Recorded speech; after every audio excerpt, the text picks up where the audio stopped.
When you force employees back to the office, do you drive away your top talent? While some CEOs impose strict return-to-office mandates in the name of productivity, industry research tells a troubling story about the results. Today, we're joined by MIT SMR columnist Brian Elliott, whose provocative analysis of return-to-office policies became one of our most popular articles this year. Drawing from new data and real-world examples, Brian reveals why RTO mandates often backfire and what successful leaders are doing instead. In this conversation, he shares evidence-based strategies you can use to boost productivity and retention at the same time.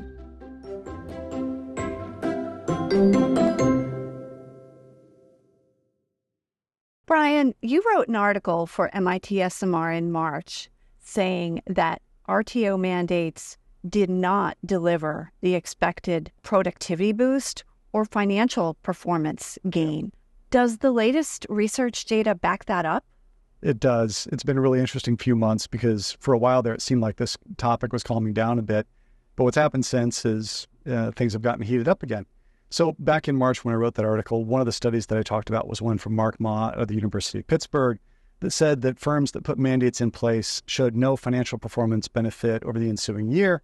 It did have a knock-on effect on employee engagement. Since that, Nick Bloom had a study that came out in Nature that said that hybrid work is equally productive in the measurement they did with one company, but had a very positive effect on retention of employees relative to being full-time in the office. There's a study that came out of a combination of professors at Cornell and University of Utah. They did a similar set of analyses around financial performance and found that there was not even a stock market benefit. Some CEOs, I think, are expecting to get a pop. Wall Street rewarding them for getting tough on employees. It turns out that doesn't happen either. And then there's been studies that have come out of both McKinsey and BCG showing that firms that are more flexible actually result in higher revenue growth on top of it. It's a bit of the unitary CEO saying that this is the way I want us to work and not getting a reward for it from a financial perspective. Top-down decision, little reward. Top-down decision, little reward. To no reward, to negative consequences for their employees. Longer term, we'll see how this plays out. Interesting data. Amazon recently imposed a strict return-to-office mandate for its employees that will take effect in January of 2025. Dell recently ordered its sales staff in the Austin area back to the office immediately. Yeah. Employees immediately started voicing their displeasure about these decisions online. Yeah. Why is there such a continuing disconnect between the CEOs and the employees on this issue? Yeah, it's a shame that there is such a disconnect because we tend to polarize this into either everybody wanting full-time in the office or full-time remote when the vast majority of people want regular time together with their teams. We can come back to that about how you make that happen. But those disconnects are pretty fundamental sometimes. What you're seeing is some CEOs who are making decisions on the basis of what they think is right for an entire company, a large-scale organization that's actually distributed across multiple locations and functions around the globe. That person may be making that decision on the basis of what was right for them as they grew up and went through the system, what made them successful, and often forget that they may not look like what the rest of their employee base looks like in terms of, for example, caregiving responsibilities. But there are ways to do this that other firms have figured out how to do, which is don't put that nexus of decision-making at the executive level to make a unitary one-size-fits-all decision, but also don't leave it to individual chaos. Business units, functions, and teams are the right place to put that decision. If you get a team working together and talking about why we should come together, what types of activities and events are best done in person, you get a higher level of satisfaction, a higher level of engagement, according to research done by BCG, and you get people that feel like they are involved in the conversation, which means they feel like they are trusted to be part of finding the solution. You also wrote that RTO mandates are a surefire way for companies to lose their star performers. Yeah. Why are the high performers likely to leave after these forced returns to office? Yeah, so high performers, and this came out of work that was being done by a couple of different researchers as well as research out of Gartner. People that have been frequently promoted in their organization are more likely to leave. People who are more tenured in an organization, according to another academic study, are more likely to leave under a mandate. Part of the reason for that is they're marketable. Sure. These are the most talented people inside of an organization, right? And they're the ones that have the ability to find a job more easily because they are your top performers. But there's another reason behind this. Sometimes this is being done because senior executives say, look, I'm worried that there's a part of my population that's not working hard enough. I had one executive say to me, I don't know that they're walking the dog 4 hours a day, but I do know that if they're in the office, they can't be walking the dog 4 hours a day. What you're saying to those top performers is, I don't trust you. There's a causal relationship between commands and policies and the reactions that people who are actually top performers have. Upwork released a study this summer where 63% of the executives they polled who put mandates in place say that their firms disproportionately lost women. And in most cases, that had a knock-on effect on productivity of the firm because they couldn't replace those people fast enough.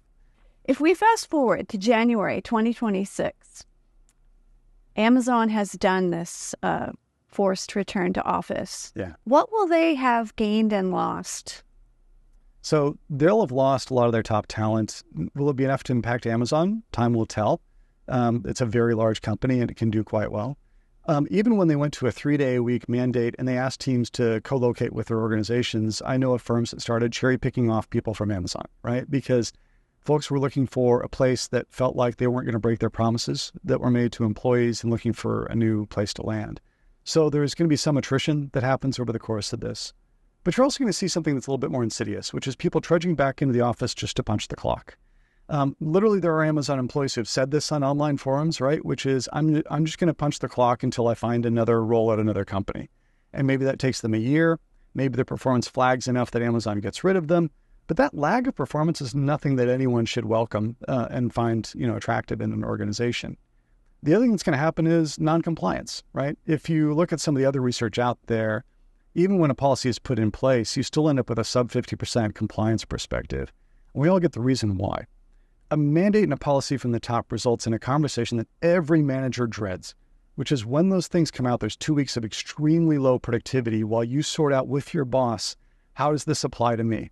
Will you actually crack down on people is a key question. You may crack down on some people in some parts of the organization that you're trying to shrink, but you're going to let it go with people that are your top performers in key roles that you need to show more flexibility to because you can't afford to lose them. At this point, you're not an executive making this decision without realizing that some people are going to leave on a voluntary basis. And this is, in fact, in some ways, a soft layoff.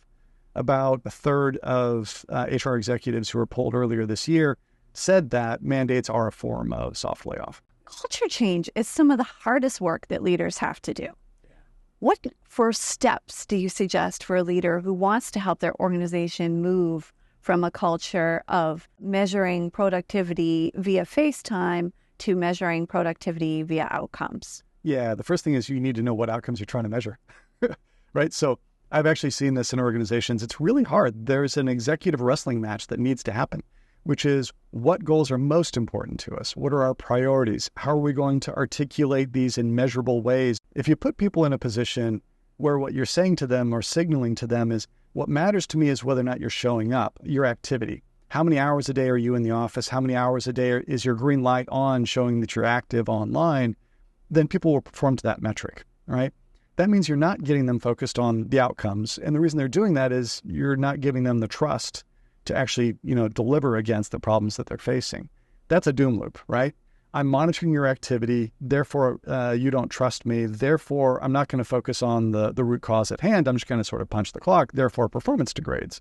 And it keeps going around and around. If instead you can have that conversation about what are the goals and outcomes, how do we actually measure people at the team level against that, and in some cases to the individual level against that? How do we hold people accountable to performance, not to activity? What you're saying is, I trust you to hit the outcome. I'm going to give you more degrees of freedom and latitude to get there, but I expect you to actually perform, right? That's really important in terms of lifting their levels of engagement. You're boosting trust. They actually perform better. That aligns with the organization's goals overall, and it's a positive boom loop instead of a negative doom loop. And many of us feel that during the pandemic, we proved it could work. Yes. Measuring to outcomes. Yeah, and a lot of organizations have actually made the investment. So I've actually worked with and talked with a number of organizations that have said, hey, this has shown a light on the fact that we weren't doing this. We were reliant on management by walking around, which is honestly the weakest form of management for performance, right? I need to actually measure people on the basis of performance. It takes work and effort to put these systems in place.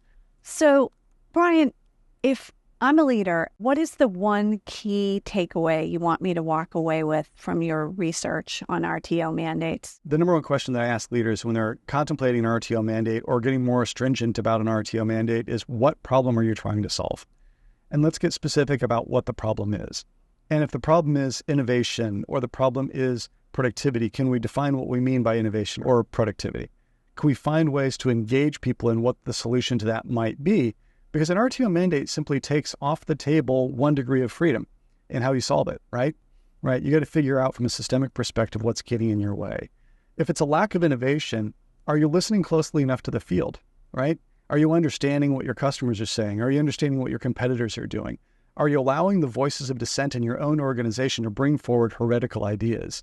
Trust and psychological safety are a bigger deal when it comes to innovation than whether or not people are co-located. If it's productivity, where's the lack of productivity? How do we define it? What might be getting in people's way? If our sales teams are slowing down, do they have too big a bag of tricks? Have we done insufficient training? Have we not gotten the junior staff skilled up and capable? Those are more productive conversations, because not only are you thinking about the answers yourself, but you have to involve your people in the conversation. Command and control is not going to work very well, especially as we enter a world powered by AI and other capabilities. You can't keep up. You can't command and control your way out of the future.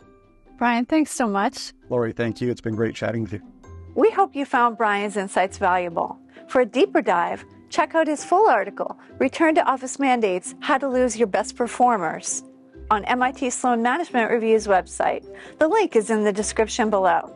And if you're interested in learning more from our authors, explore our curated playlist of interviews.